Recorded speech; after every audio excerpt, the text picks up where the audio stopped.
lives of these people in Nepal will be profoundly affected by two of the most dramatic developments that have ever taken place in the history of their village.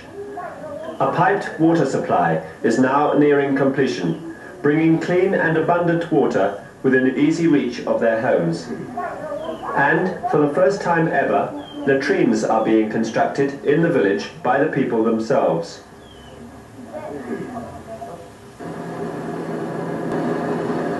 This videotape was recorded during a field trip to Mechi Zone in eastern Nepal to inspect the community water supply and sanitation program of the Ministry of Panchayat and Local Development. The members of the inspection team are Jaya Baral, government engineer based in Biratnagar, Niranjan Lal Shrestha, UNICEF engineer based in Ilam field office and responsible for all projects in this zone, Hank van Noorden, UNICEF engineer based in the Eastern Regional Directorate in Biratnagar, and Colin Glennie, UNICEF engineer based in Kathmandu.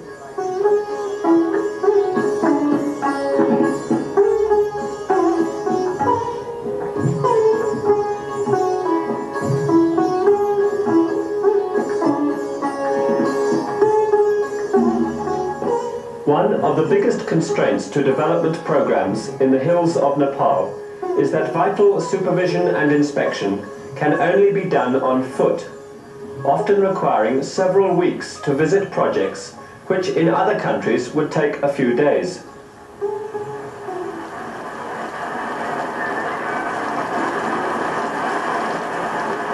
Most of Nepal receives fairly heavy rainfall in the monsoon, resulting in several springs and streams which flow throughout the year. In hill areas, it is usually possible to find a clean source of water above the village and to pipe the water down from the source by gravity.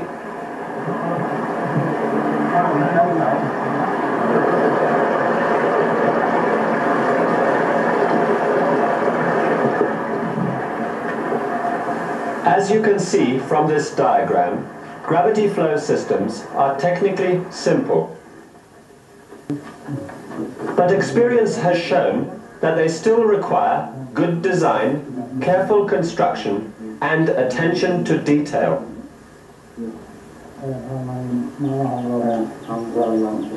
To ensure proper management and supervision, a regional organizational structure has evolved with the regional director in Biratnagar, field offices such as the one in Ilam, and overseers and technicians in the field.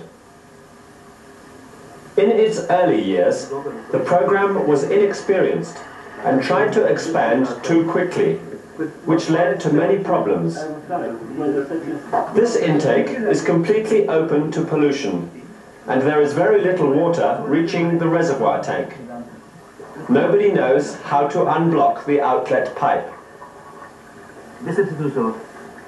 It's really the subject for a refresher course is how to build spring intakes, because so many places all over Nepal I see the same pattern of a spring and then an open channel leading to a collection box, and it seems to have become a standard.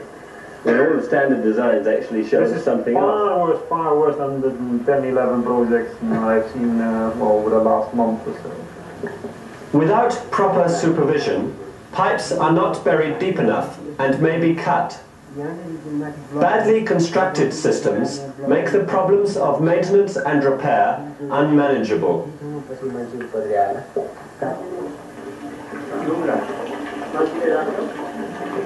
Without good management of supplies, construction is often left unfinished. This tank has been without a roof for 3 years, as the roofing sheets were never delivered. In this particular village, the request for water came from someone who did not live in the village. Because of inexperience, project staff assumed the villagers would cooperate. But water was never a strongly felt need, and the people were never consulted. And now the people do not look after their system. The result of all these problems is seen in many villages in Nepal. Water no longer flows at the tap. Simple technology, but not so easy to implement.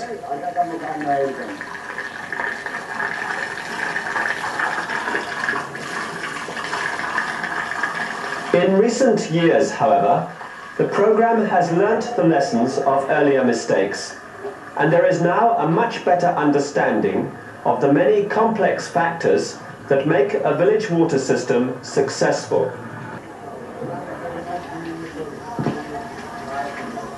On this field trip, the team found that the program is now constructing reasonably good water systems which can be expected to last several years. Let us now look at how a water project is implemented. At village level, the focal point is the village committee, which manages the project from beginning to end. Experience has shown that community participation does not just happen by itself. It requires specific procedures to ensure that the people are fully involved. And here again, project staff play an important role. Community participation is improving because the people now have greater confidence that supplies will reach their village in time, however remote it may be. Field supervision has improved, but because of the shortage of government engineers, most field visits are done by UNICEF staff.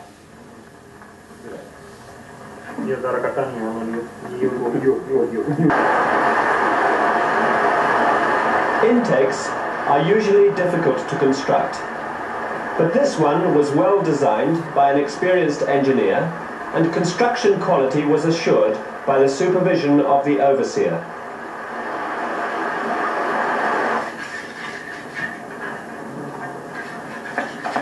Reservoir tanks are now built according to standardized designs, which make it much easier to achieve a good standard of construction.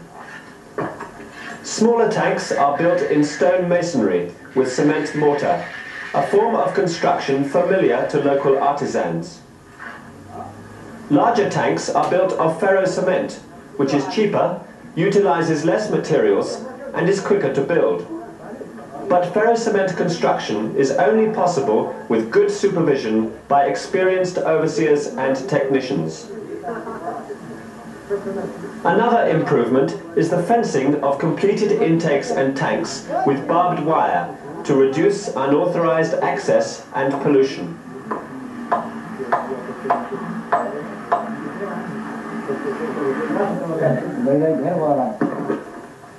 Trenches are dug by the villagers themselves, but this work also needs to be closely supervised. This is one of the many jobs of the technician, who lives in the village throughout the construction period. The culmination of all this work comes when water flows at the public tap stands in the village. Women particularly appreciate this convenience. A study of 11 villages showed each household saved on average 7 hours a day in water collection after their system was complete. A new generation of good, reliable water systems is now being constructed in Nepal, and there is encouraging progress with the sanitation activities so necessary to accompany clean drinking water. However, this field trip reminded us that success depends on many complex factors. Over 300 village water systems have been built with UNICEF assistance since 1971. But there are millions of children in Nepal who still do not have a water system in their village. This program is the best hope that clean drinking water and sanitation will reach the people of Nepal. This will take time, but let us hope that it may be achieved within the lifetime of these children.